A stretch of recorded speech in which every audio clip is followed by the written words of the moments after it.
Oh, Episode 6. episode 6. Watch out. Ooh. We're here. We're back. here. Oh, we're feeling refreshed from the holidays. Are we? No, that was a lot of work. I think that's everybody in America right now. And someone said to me, we're coming back from Thanksgiving, sliding into the holidays. This is my least favorite time of year for business, by the way, and we can talk about that. Why? I'll tell you in a second. But someone Okay. said to me once, my grandpa, company is like fish. After 2 days, it all starts to stink the same. Yeah. And especially for, and I'm not going to say all women, but for a lot of women, it's like double down stress because you think about food. You got to make sure that everybody's got all their socks and boots and hats and coats on. You got to get all the Christmas presents. You got to arrange all the Christmas things, the cheer. You got to orchestrate cheer somehow, which is a lot of work. Anyway. You say have to, but it sounds like a choice to me. It's disproportionate. Okay. Yeah. For It is a very lot of women. disproportionate. Yeah. And it's just like stress wrapped in anxiety. Yeah. Double scotch tape with a little bit of frustration and anger and resentment. Well, plus this is joy. Coming from a working woman like yourself. Talk to me about that because you're balancing all this stress. Yeah. And now you're purely in a revenue role. So there's the stress of running a company, stress of being a mom, stress of being a friend, a partner, all the things. Is this the most stressful time of the year? Most definitely. Is it ever unstressful? No. Is that fun? Yeah, there's lots of joy. I don't know. I think it is like someone said, and I just told this to my daughter last night. I was like, you can't do anything about yesterday, right? Like you cannot focus on tomorrow. It's not helpful. You just have to find those little moments where you can take a breath and be like, that's nice because the train is coming and it's going to hit you in the face.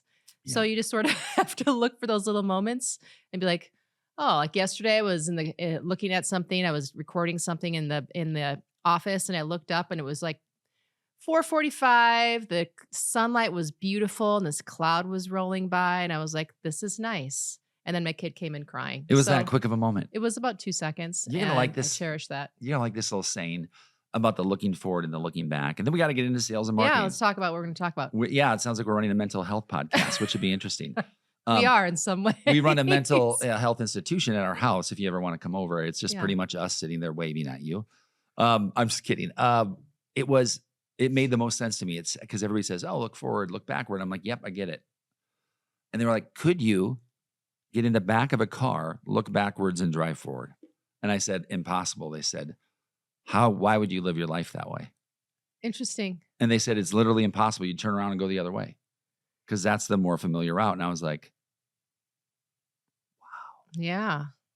it just all hit Game there. changer. Yeah. Because it didn't make sense to me the other way as much.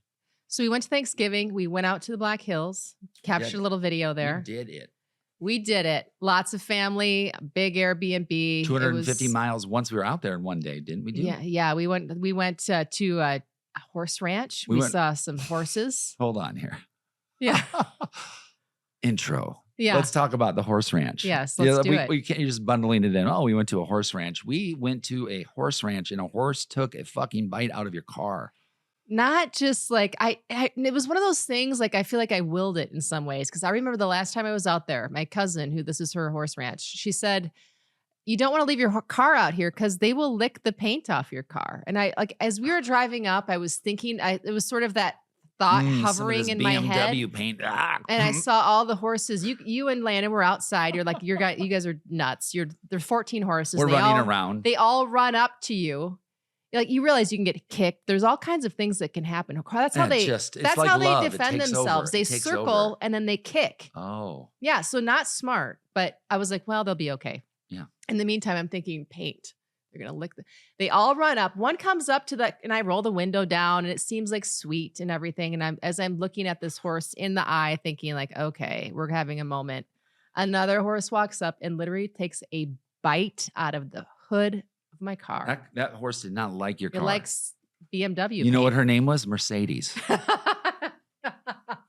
That's why. Yeah. That's why. Yeah, that stripper did not like your car. It was like Mercedes versus BMW. She's like, bitch, get out of my field. I don't like this brand. I'm going to bite you. Get out of here. Bitch. I don't like Germans or Yeah. something. I don't know. Well, Isn't that's a little Mercedes German racist. too? Where does Um, Mercedes out of? Mercedes are both German vehicles. Yeah. And they're So both engineered very wrong side of beautifully. Germany, evidently. And actually, there was a great commercial made. I believe that the owners of Mercedes sent the owner of BMW when he retired. So, And they sent anyways, him a Mercedes because they said, congratulations, you can finally drive a real car now. that's funny. That's great, actually. Yeah. Anyways, that was my fault. We should have driven the truck out there. Like, so, anyway, whatever. Well, yeah, the Horses truck will is bite only- your car. Yeah. They will not Should only have lick just the drove the paint off. truck out. It's only an $80,000 car instead of a stupid, ridiculous. The point being, he took a chunk out of your car, Yeah. and you were like, it just happens. I don't know. I think there's something that happened over the course of having 3 teenagers and a 5-year-old in this business, and like everything going wrong that possibly could, and some things going right, which is what Yeah. I try to focus on. It was sort of like, of course it did. Here we go. We did have a beautiful moment. I don't want to surpass this. So we were out there. It is your cousin. Cold as shit. It's cold as a mother. There's snow. And it is. But I Poor like- Lucy. Her pants got ripped up by the barbed wire Yeah. fence. Her favorite. She Anyway. went back in the car right away. She was good. And She she was came good. back out. Yeah. Like a champ. Lana was over there just like petting every horse Yeah. possible. That one horse and me were kind of making out in the corner. We were buddies. We got a little too close to its mouth, I think. Went in for the tongue, and I was like, They have the This- weirdest, like, that's the one thing. And sorry, go ahead, keep going. But the No, way it's they do fine. that mouth thing where their The lips teeth. pull back and the teeth come out, it's just like this beautiful that's when I knew I was in creature. love. And then all of a sudden it does this thing, Yeah. and you're just like, what? Yeah, it's just like a man in bed. It's very just like- alarming. Yeah. Yeah. You're like, I did not need to see that. And It they was- do it a lot. It was eventful. You got a lot of video of it. You also got video of this beautiful canyon. Like we're in a canyon, and there's fog Yeah, it was coming up beautiful. because it was cold and it was hitting there. And then the beautiful moment of the day for me was, and this was the epiphany or whatever. We're on this great place, and we got this great, amazing photo. And then all of a sudden, as you look later in the photo, we see something. What we saw earlier when we left was right above us the whole time was a bald eagle. Eagle. Yeah, it was And cool. it got up and flew away. Now, what we saw was so beautiful that you took a picture of it and you're like, oh, the bald eagle was right there the whole the time. whole time. It was We just up in didn't that even tree. see it. It Yeah. was right above us, like for an hour and a half. Yep. So that was wild. That's how I knew it was tucked away in nature. Yeah, it's beautiful. Yeah. All right, so we are here talking today. What is our episode about today, Steve? We're going to be talking about Bald eagles. bald eagles, AI, and The effect of Horses AI on bald eagles and, newsletters. horses with newsletters. And it's the holiday Mr. Ed. season. Mr. Yes. Ed, join us. It's just, I used Mr. to watch Ed. that show What a every weird day. concept. Mr. Ed, Dennis the Menace, and I Love Lucy on Chicago. Was it WGN? Was that the channel? Yeah, I think it's Every safe day to say after entertainment's school. kind of a little better. So weird. Yeah. Yeah. Who thought of that? Like, they're all the things they could think of. Like, television was new, and somebody was like, how about a talking horse? I used to think that all the shows on WGN were filmed in the same place, and they were all just like the most amazing studio ever. I thought the Chicago Cubs, the Chicago Bulls, Mr. Ed, Yeah. you name it. That channel was money from Yeah. like age 4 to 9. Well, there was only like 6 channels. They so really at fell the off time. the map Yeah. after We didn't that. have a lot of TV. All Well, right. We're going to talk about AI. We're going We to talk are. about newsletters. We're going to talk about 2025 and I think what we expect from AI, right? Tell them what you're going to tell them, and then tell them, and then tell them what you told them. I don't Right? know what that means. You're just telling them what you're going to tell them. That's right. Well, I want to start with a question to you. And Okay. this is a question I want everybody to think about. Is in 2024, personally and in business, do you consider yourself a user of AI? This is great. This is that whole like Gartner adoption hype cycle thing, right? So I feel like I have a lot to learn. I am a strong experimenter. Yeah. Okay. So you're I use it into every day. You're into it. I You're mean, an I early had adopter. the app. I've used it probably 6 times already this morning. Okay. Let me use an example of this. Like, what's one thing you know that you used it today for that it helped you with? So I use it to generate content ideas. I Okay. use it to generate research. So I don't even use Google anymore. Yep. I'm using it like, so if I want to know like, what are the shopping habits? What are the Christmas fads for today? The shopping habits, real time. I use AI for that for sure. So I can tell you too, there's a lot of trouble with that. A lot of people are starting to hear that and they Yeah. don't really look at the data and it's not accurate very much. And there's a lot of, for all intents and purposes, you're a criminal. So on you should double ChatGPT. check. Why? Yeah, because we had to correct it. Like it said, That's true. That yeah. was weird. It said Yeah. I was a criminal, and I was like, "What?" different Melissa Goodwin. And I said, should I do business with Magnetic? And I said, can you tell me about the character of the two founders? And it said that Melissa Goodwin, Which is funny. yeah, was in jail. So not her. So I wouldn't use it just yet. And I think I'm with you, but I'm also like, well, I think people would want to use it because there's no ads, right? That's It's right. an ad-free experience. I'm interested. I want to go a layer deeper. So you use it for writing. Okay. So what else in your life did you use it for? Oh my gosh, budgeting. So I used it as a budget tool. I used it to research colleges for my daughter. I was like, Okay. here's all the things about my daughter. What are the top schools I that love we that. should look at? What was the top schools? Well, there was some things that I would probably not share with a I wider understand that. audience Yeah, that I that's was good. like, these are her characteristics. This is who she is. This is what she likes. This is Yep. what she's interested in. As a mom, I also want her to be exposed to these things. Yeah. I want a community that's safe. So all those things, and it came up with a number of schools. I think there was a couple in New York that it Yep. came up with. It came up, and I did tell like she's interested in art and design. So we looked at Savannah College of Art and Design. Cal Arts was on the list, of course, and then a few smaller ones Yeah. as well. So we'll visit a few schools and see which one fits. But Yeah. I've got one that I hope that she's interested in. But ultimately, it's her decision. But You see, it's hard. Like, how do you pick a college? No one taught me how to do that. So I like that you can use it for those things. yeah. Well, there's definitely a lot more information. I don't think maybe they sent us a VHS video when we were in high school of what the college might be like. Of like, welcome to SDSU, where we take pride in. Like, I was picked it my different? logos. My dad loved Notre Dame because he's Yeah. Irish Catholic. So I was like, I'm going to apply to Notre Dame. Like, it was stupid stuff like that. I didn't even Yeah. think about it, So, So you anyway. use it in a search sense. That's the best way to say it. I do. I have used it like right in my tone. It hasn't gotten it right yet. Like I've given it a ton of my posts and things and said like Yep. write like me. So I've probably given it 40 of them and it's Mhm. still not nailing it yet. So that's been Cool. frustrating. Yeah. I have to rewrite pretty much everything I feed into it. But it does go faster. Yeah. It is more efficient. What about you? What do you use it for? I've used it personally more out of business, honestly. So for me, I will use it, and I'll I'm me. I'll overshare. Like I like to say, like, oh, here's how I'm doing. Like, I want to get better at this. Like, I'm not feeling great, Personally, feeling a little bit down, but I use it like a to therapist. prescribe to me what to do. Not in general, like every single day. Not even here's 5 steps. It's at this time, do this. And I say integrate with my Google Calendar and now set an alarm for that, right? So it's not just this. It will now say, okay, I'll set you a reminder because otherwise I'm never going to come back and look at it. And so okay. I try and do a little bit of a discipline, not too much. And then I use it like, So like, tell me more about that. You're using Mhm. it to remind you for work stuff or for personal things? Like I should journal. well, I struggle with depression. So I wake up feeling down some days, right?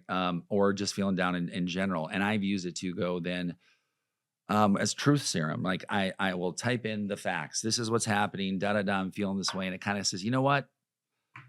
It's kind of how you are, right? And don't forget interesting. this. And if it puts it into perspective of realism, there's a very low chance of that happening, right? Yeah. And on a more fun angle, I'll do things with our business. Like I'll say, hey, predict our business out, not just this, but everything. And it will be like revenue, who will be Yeah. We working have here, used it for business models and pricing what and the all of that. position That's should been be good. that we'd It's been helpful. have.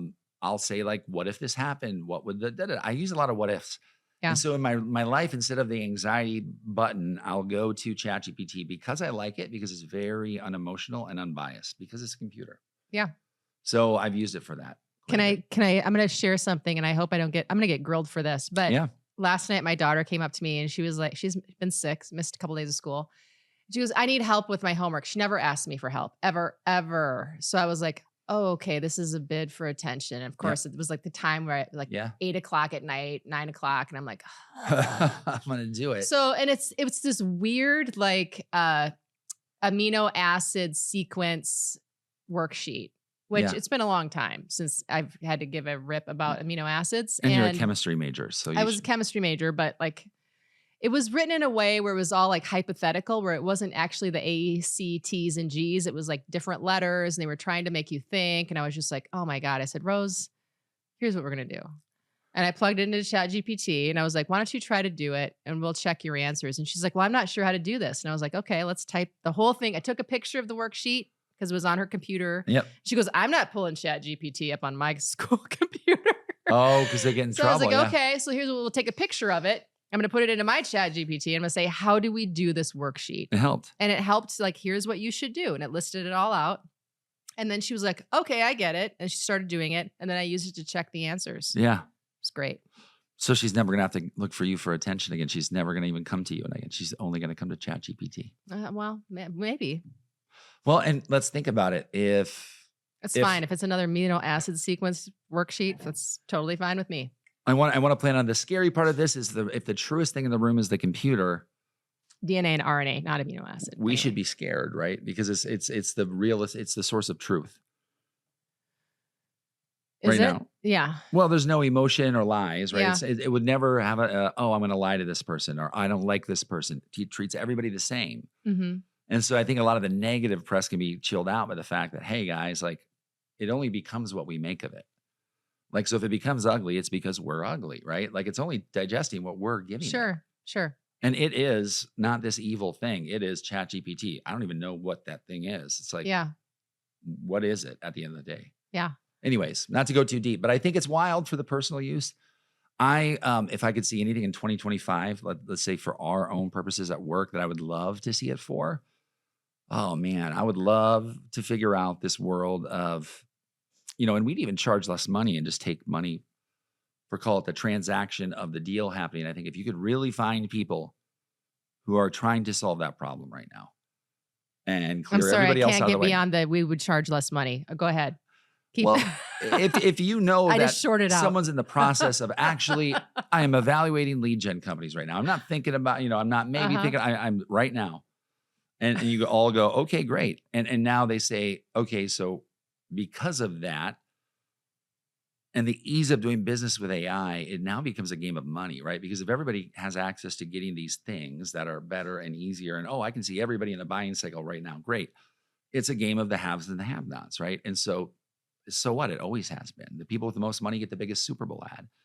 So if I can find out if Melissa's about ready to, or if the girl in Boston all about ready to buy a computer and AI can do that to me, and I think it's happening, I think we'll get there because we can unearth that right now, but they want everybody to have that availability, but only to be able to pay the highest tier to get that information. So I think it is transitioning us back into a Google list, ad list, but now we're paying. Oh, there'll be ads. There will always be ads. That's like the how else does the world go around? So I think we'll figure. Well, at some point there will be ads. Sure, we'll see. I'm curious. So we've talked about how we use it personally, right? Yeah. Personally, whether it's homework or finances or thinking of different business models or creative pricing strategies or writing messaging. Like, so to me, like that's the lowest stakes. There's also really important things from a healthcare standpoint. You think about radiology and how it reads X-rays, because humans miss things all the time. All You the go get an time. X-ray and they're like it looks fine, and then you find out some terrible thing 6 months later. So I think there's opportunities there. I think there's a lot of healthcare is there's industries like healthcare and finance where it's just so risk averse that it seems to they have to. There's going to have to move faster than they typically have in the past, because it's just the adoption will come. And if the big systems don't do it, like some startup's going to come and just blow them out of the water. It's just going to happen. Well, I think in B2B, we hear a lot about the new, call it one person, $10 million company and 10 person, $100 million company, sort of what AI is setting people up for. And no doubt that will happen. But there can only be so many of those companies, right? So at the end of the day, I said, well, is there just less employees then? And I think the general vibe is, yeah, right?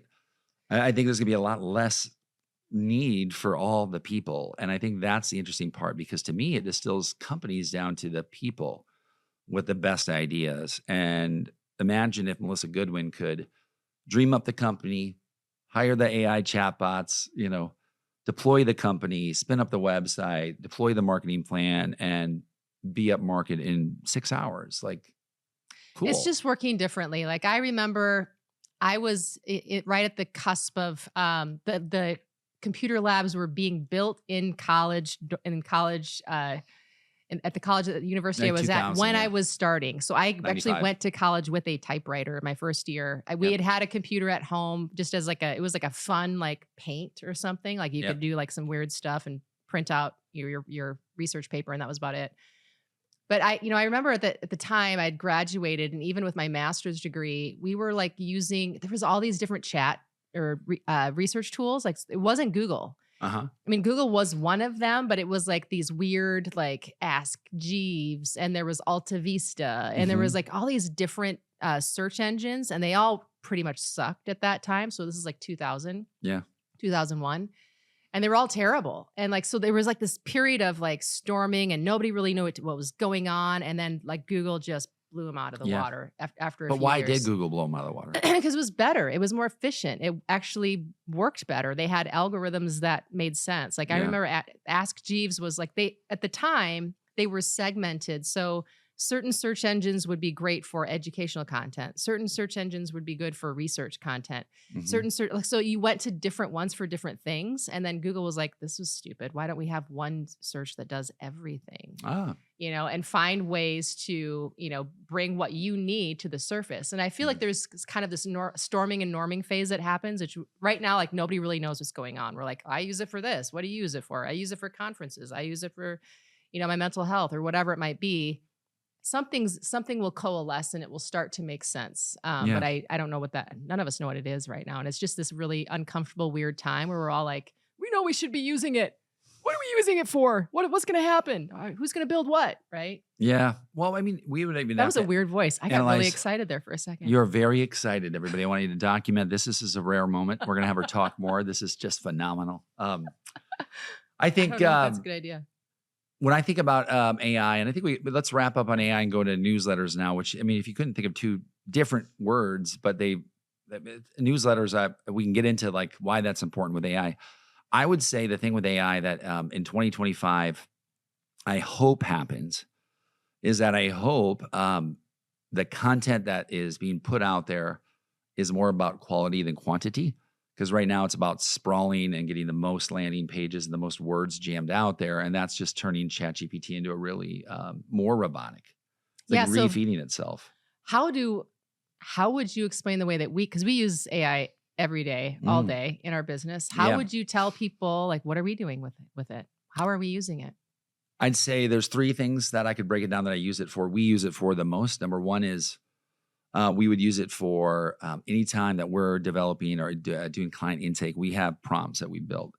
And these prompts are long and they're stringy and they change all the time. And they probably change every week at least. And then we're going to take that and put it through our prompt and then dirty it up with the writing. So that's number one. Sure, it makes it easier, but it really just gives us more time to actually dirty it up, which we're going to do anyways. Number two is I like to forecast a lot with it and look at probables and variables based off of trends because I get caught up in the moment, right? Like if it's a dip, what is Steve doing? Oh my God, it's the end of the world. We're going to die. Yep. We're doing good. That's Steve's like, accurate. let's go eat Accurate. crab lunch and fuck the world. Like it's feeling That's what I pretty do? good. No, me. Like Oh. it's like, Sometimes they do that. to stay in the middle, AI will remind you like, hey, it doesn't even need to say ebbs and flows. You just look at it and go, holy shit, 18% month over month growth in 12 months. That's a lot of growth. And I don't even think we can handle that. And then you're like, I love ChatGPT because it just takes the emotion out. Mm-hmm. And third would be if we just had this happen. If I need to understand something and I'm in a sales situation and I don't really know what's going on, I would feed all of the everything into it, the text, the emails. I just say, hey, here's everything. They're not getting back to me. Will you tell me like what do you think the situation is here? And it's eerily fucking dead on with that. Yeah. So like if you're getting ghosted or something Yep. and you're like, you feed all those emails into it and say like, what's the chances? Yep. Yep. So you're telling me I have a chance. Yeah. That's interesting. I hadn't thought about that. That's really creative. Well, I said one of the biggest opportunities right now, I think for just if we could spin up an AI app would be like, Yeah. like any AI app that talks to people that needs answers that Mhm. like want them right now. Think about men who are trying to date someone, right? Like men have no idea what's going on. Like, what do I say? She said this. There you go, right? And it's like I think Women don't really know what's going on. Like I think Well, both parties are privy to that. But yeah, go that's ahead. true. Men might be a little more thirsty for it though. Yeah, You know? okay. And so there's apps there. Like I think there's apps there where I think about those are simple things that I think we can see wider adoption for in 2025. Right now, there's so much of it and something so new. There's no room for like a household name in AI. Like everybody's like, oh, there's another AI creation from who? It's like fucking NVIDIA. All they do is make the chips that power all of it, you know? Like, who is the big AI name right now? There isn't one. Well, so Tesla or Elon's group has the robots, right? So Yeah. we saw in a presentation that there was actually robots pricing right now. They're estimating to be around 35,000, like a Okay. personal robot that you can finance like a car, Mhm. and it will make your dinner, go get groceries, fix, make the beds, clean the bathrooms. All the housewives in America are going, women, not Yeah. just how like are just like, please and thank you. Like I will sign for that today. Well, if that's the case, the men are also glad because Then they don't have to get nagged about whatever. nag might be the That's wrong very word. sexist of me to say those things, but it's Yeah. just the She's case. the truth In serum, many everybody. ways, that is still the scenarios in many homes in It America. is in our house, at least. So I think there's definitely there's things on the horizon that will be game changers for sure on Yeah. the robotics side. Well, And taxis and transportation, like that's definitely coming. That's let's like Scott Galloway this whole thing here. prototypes. Let's go a little bit further here. Okay, so you're saying it out loud. It can fill the need of a partner, right? It can be the person who loves you. And Scott Galloway's whole pitch is around young men are finding it easier to date a robot than it is I don't know to anything about this. I'm put out. yourself through the work of actually going to get a girlfriend because men weren't given, well, his whole pitch is basically we were raised in the divorce era. And so kids are brought up, da da da. Men now have no clue how to date, no clue how to talk to women, and women have money, the things that they didn't have. So they're kind of like, we don't need men. Like we want men, but we don't need them. We don't need to date one. And men are going, well, I need a woman and I want to date a woman, right? And so they're just falling out of the race instead because they're going, it's too hard. And they're sitting at home playing fucking more Xbox, watching more fucking testosterone driven right wing agenda stuff. And we wonder why we are where we are. Okay, that's a lot. I don't know what to say about that. All I want is someone to go get groceries for me and clean the bathroom. So she likes to keep it right on the I'm top all of the. in on the robot, and I will get one tomorrow if it was. She wouldn't let me go there. I was gonna bring it deep, but she kept us on topic. I like it. I mean, I think having a son. Yeah.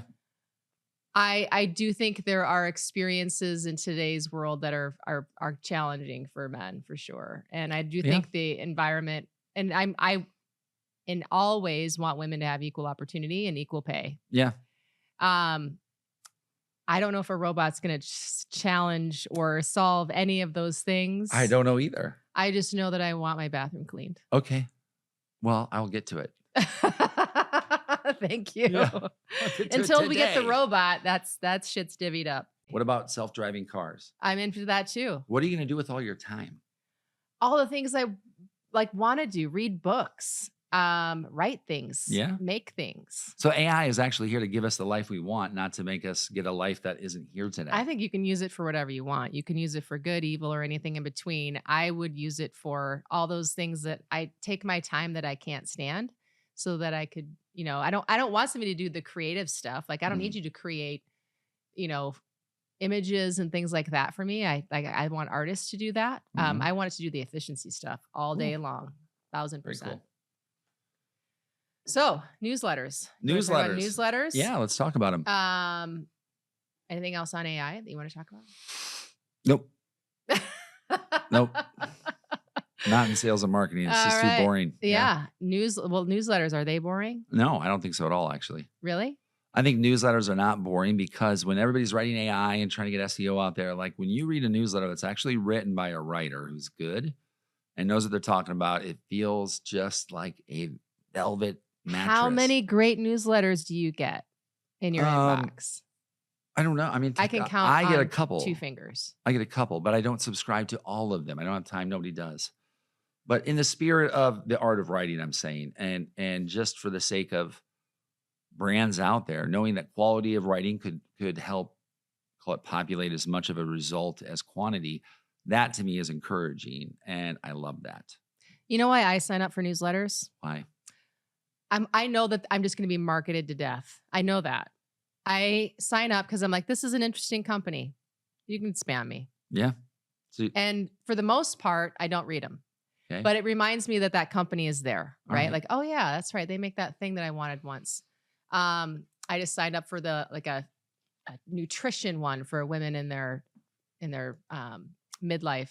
And I was like, that's interesting. I don't know if I'm going to buy it, but I sign up. It's a way to remind me, like, this is Yeah. something I want to keep sort of like, I'll keep it warm. I read two. There's two newsletters that are actually Which ones? interesting. There's one from, I think it's Scott Galloway. His is good. The Yeah. No Mercy, No Malice. And Yeah. then there's one from, I think her name is Anna Eisenberg. I'm not even sure how I got on her newsletter, but it's like a weekly dump of news things. So like Yeah. it just this last week's was interesting because it talked about China's tariffs on gallium and some really critical elements that we need. They I just like put that. tariffs on that. So it's like, what are we going to do? Like, so those things I'm like, oh, that's interesting and that's something to Yeah. pay attention to. And I like that because it's a high Yeah. level. I do get the New York Times every once in a while. I read it. I get the Wall Street Journal. Sometimes I read it. Yeah. But for the most part, there's only two that I read every week. Gosh, what's the one I get every day now? I read it every day and I'm forgetting the name of it. I told you about it. The guy's the founder of StoryArb, Yeah. college Why do newsletter. you like it? It just has, it's easy to consume. Yeah. So It's like, that's critical, right? it says, here's the big headline you care about. Here's a creative piece. Yep. Here's 3 or 4 quick ads. It's it. Yeah. It's just super simple. There was one, the Dow Janes, which is two young gals that Yep. focusing on finance for women. I'm like, I liked them. I was like, I like their vibe. I think they're interesting. I'll sign up. I'm not going to buy anything probably, but I Yeah. like them and I like hearing how they talk about finance. I think short and sweet's Short and the sweet's vibe, really right? good. Keep it useful. Otherwise, like if you're going to market, like I know it's a marketing email, fine. It does eventually probably go into the Google's promotion tab. They all do if you don't respond or spam. But Yeah. Well, newsletter is really to get people to buy, right? So I think yeah. B2B is And people failing know to that. realize that, but do they? I think they do. Well, Yeah. okay, so let's say take one of our clients, we're not going to name them. Do they know that? Yeah. That newsletter is meant to sell, but in the newsletter, it's meant to get to the end of it and say, now click here if you want to, because you're in the mood, you're in the vibe. Like it's kind of like you get them on the dance floor, you dance a little bit. Like to me, a Yeah. really well newsletter should feel like they get to the end and I go, holy shit, how did I get here? I'm clicking on this one. And I just bought something I didn't plan on doing before I read this thing. Yeah. And I view that as an opportunity for anybody to stop and go, wait a second. So you're saying I could write a newsletter that people could buy? So yeah, you can change their life through a newsletter. You just got to be good enough. You got to write something that can change somebody and move them. And I think that's what AI doesn't do. That's And true. Not yet. you can do as a writer, you can stir emotion, right? I can write a sales sequence that can really prod, poke, Yeah. irritate, agitate. I don't think AI can do that yet. Not yet. I think that's as we think about what over the next year, what's going to be interesting to watch. So right now, what we're seeing is a lot of.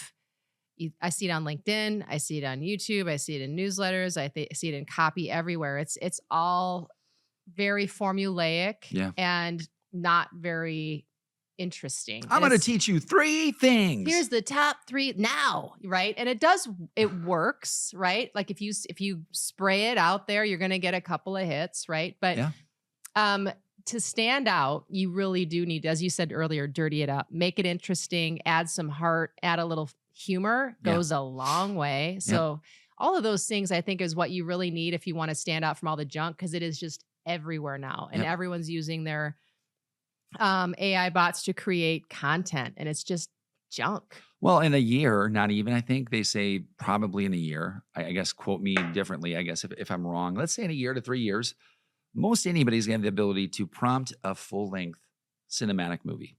Yeah. Well, who's going to watch whose movie now? Because if everybody can make a movie, I don't have time to watch anybody's movie. I don't think most people create. I think most people consume.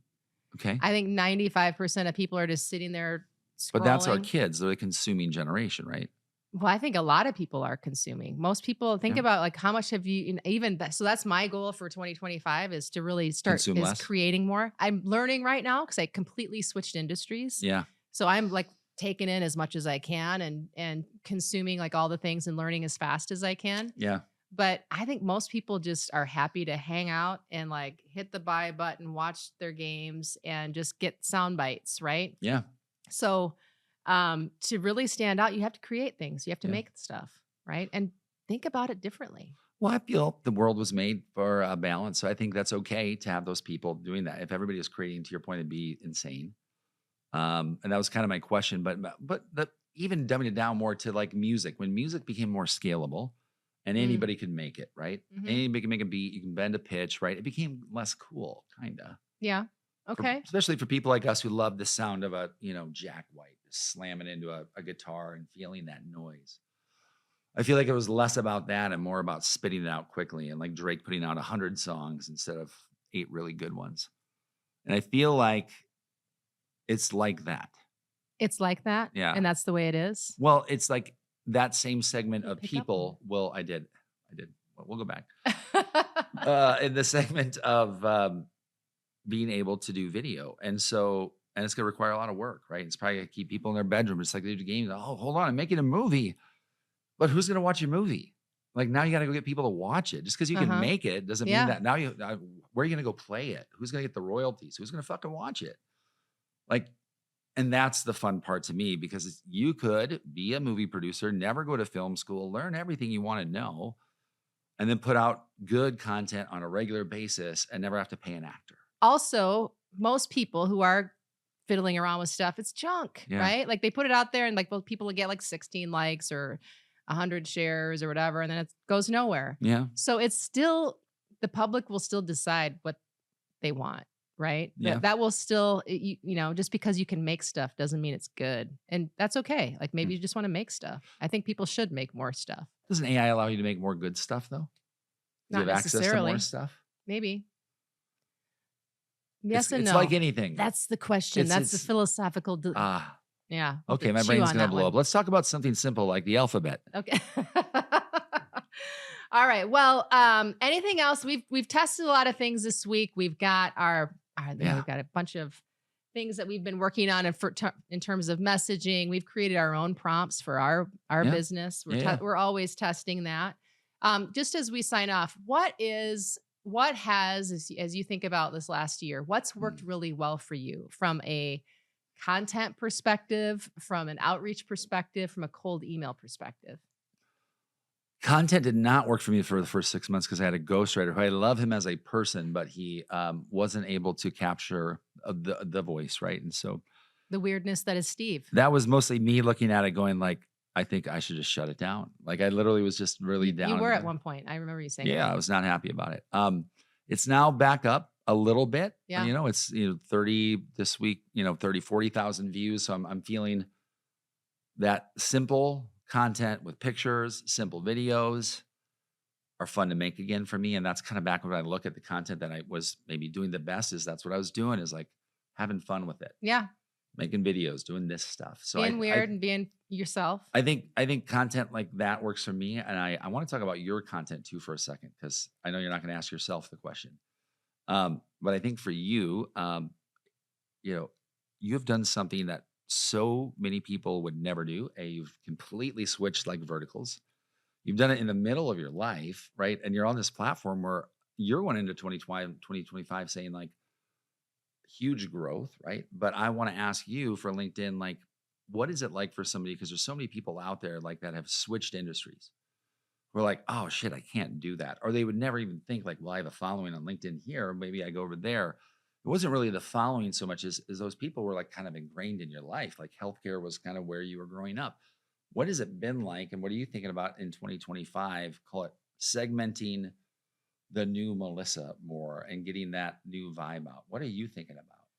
Well, I'm trying to care a little bit less. Yeah, And it's hard. well, because when you are in an executive role, you have to be very careful for a lot of reasons. A lot of them are good reasons, right? You don't want to be too risky or too bizarre. That's why I'm no longer the CEO. You have to be careful. Just to be full. But at the same time, it does inhibit you from being your honest self, in certain scenarios. So I would always look at those videos that were completely produced for a lot of the C-level folks. And it's not who they are. It's what they have, media training. They know how to sidestep things. They're told to, and they have to, right? For a lot of good reasons. So for me, it was kind of unlearning how to do all of that, because my whole life has been sort of focused in on doing things the right way to get the right result. And it's just like, I always wanted to be like, I'm an artist too, and I'm a little weird, and not a little. A little weird.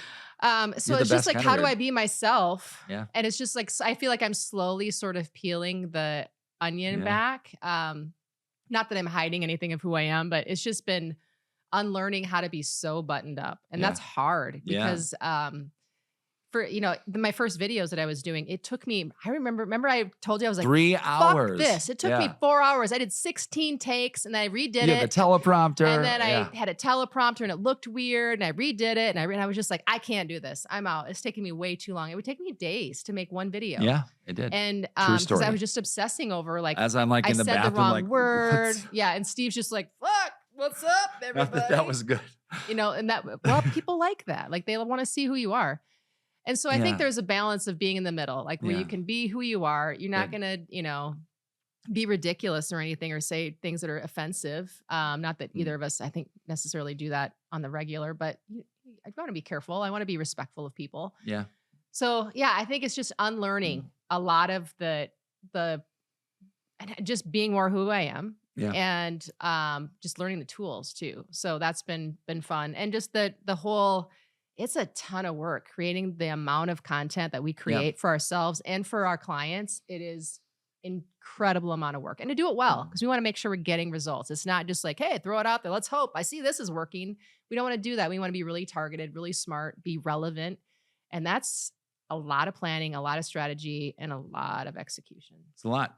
Is. You asked about cold outreach too. Cold outreach is the same thing as working. There's no tricks. Honestly, it's kind of like, I mean, there are tricks. I don't want to, I'm going to divulge less, I think, moving ahead, right? It's kind of like what works now has always worked because you have to make it about them, right? It's just shorter, more technical tricks.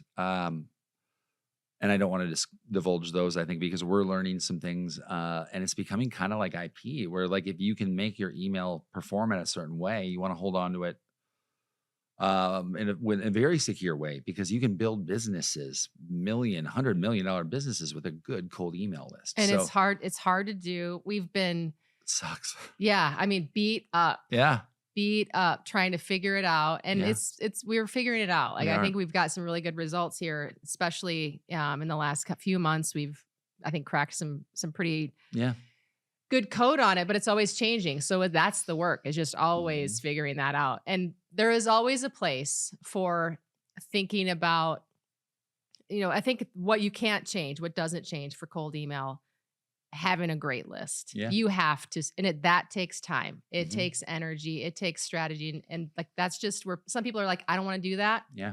Okay. We'll do it for you. Yeah. But you can do it. It's going to take time. Very valuable. And then thinking about getting the right words and the right messaging. Yeah. Time. Cause you can't be buttoned up. It can't sound like a marketing email. Otherwise people just delete. Right. Yeah. And then I think we're AI. This is where I do think AI is going to be interesting over the next year. Is everything is timing, right? Yeah. And getting in front of the people at the right time. Like if I'm, let's say somebody's in a certain stage of their life and they're having a baby, or someone's in a certain stage of their life and they've got a parent who's getting older, or their kid's going to school. If you're a company that that's your target audience, like you want to hit them right at those times. So getting those signals, that's where I think AI can be that can be a game changer, because the timing is everything. Yeah. Right now you have to kind of hit everybody all the time and just wait for that timing to hit. Right. And I think as we get smarter about that, that's going to be really interesting. I agree. I think that is our wish for 2025 for us and for everybody, right? That I think consumers would like that too, right? Like, oh, what if I only was approached when I was thinking about something? I'd think about things a lot less. And so maybe it's actually good for everybody. We just don't know it yet. And in 25 years, we're going to go, oh my God, I can't believe we had to go through selling cycles. I just wanted to think of it in my head and have it delivered to my door the next day. Like, I think we're going to be living in a world where we'd look back at this podcast and be like, Neuralink, maybe right about 20% of it. It's going to be fun. Yeah. Well, if you enjoyed this, share it with a friend. I enjoyed it. Yeah. Yeah, I did too. Yeah. In fact, this is kind of a nice, I don't know, little departure from what we're normally heads down, deep in our computers, staring at screens. I'm just staring at you the whole time. Oh, that's really sweet, because you have to, because we're facing each other. Anyway, so signing off, what's on your holiday list, Steve? What are you going to buy? What do you want? A holiday list, I'd like a piece of luggage. Okay. And I don't know. I want to get married to you again. Oh, that's really sweet. Well, that's a story for another time. Yeah. That's a weird thing to ask for Christmas. Yeah, that is a weird thing. Yeah. And I want a camera. I want a new video camera. I know. I thought of that this morning. Yeah. Actually, I'm thinking of things now. Well, I hope you all get what you want. She wants a Sony camera. It's around $800. Can you buy it for her? Because I don't want to.